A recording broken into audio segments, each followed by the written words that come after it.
Tokiko energia berriztagarrien laborategia proiektua behar bati erantzutera dator.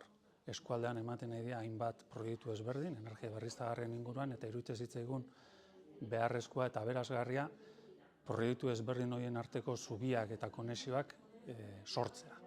Azkenean ikuspegi ezberdinetatik sortutako proiektua dialako eta osagarritu egin ditzaketelako besteak.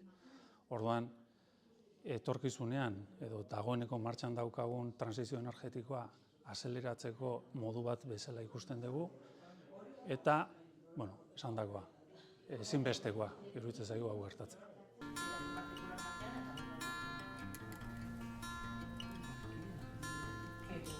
Hastapena, proiektuaren definizioa eta plangintza. Bergaran energia berriztagarrien komunitate bat sortzeko proiektuaren helburua da, Bergarako udaletxean lehenengo urratsak ematea energia burujabetzan.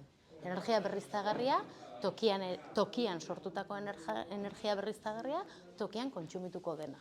Orduan herritarrek kooperatiba bat sortuz, beraiek erabakiko dute zein instalakuntza berriztagarri sortu herrian, herritarren bazkidetza lortuz eta horrek emango dien nolabaiteko burujabetza energetikoa, bertan sortu gure instalakuntzekin eta bertatik kontsumitu.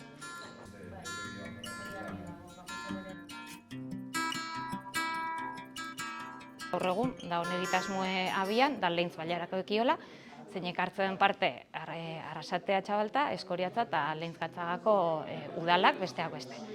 Gaur egun, proiektue oraindiken garatzen ari da, baina herritarrak dagoeneko eman leike izena aurre inskripzio fase baten.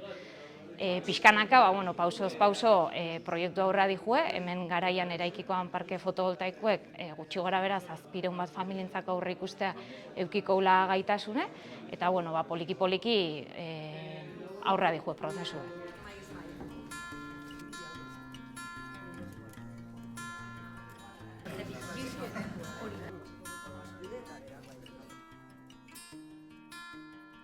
Hiru esperientzia dauz, debagoienan, danak dira autokontsumo partekatua, baina bakoitzak ezaugarri ezberdinakin. Lehenengoa da izango zen, lehenengoa gertatu zena izan zen gelmakua, eta gelmakuak eitzen dauz sorkuntza, baina sorkuntza hori doia etxe bizitzek dauken kontsumo kolektiboa hornitzeko, gure dago esan.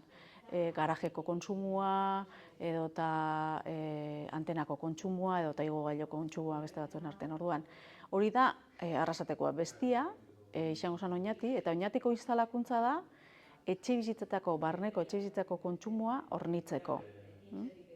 Eta azkenengo kasua izango zen Antzuolako autokontsumo partekatua, eta hori da etxe bizitzetako kontsumua hornitzeko, baina bereizgarritasun badauko, eta hori da instalakuntza egiten dela teilatu baten, eta teilatu horrek gertu dagoen beste eraikin bateri hornituko dio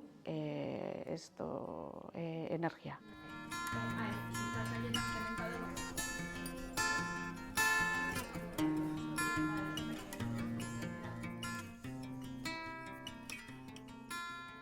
Gaurkoa izan da nolabait ulerketian proiektu desberdina dauzela eskualdean eta hainbat lekutan, eta horrein eredu desberdina diala, prozesu desberdinetan eta fase desberdinetan dauzela, eta aniztasun badauela hortan, ez? Elkarrurketia zergatik eta nun dauzen jatorrixak, eta nolabait ezagutza bat izatea horretan. Hemendik aurrera, agertu dira bai nolabaiteko behar batzuk eta erronka batzuk, eta izango da sakonketia erronka horiek.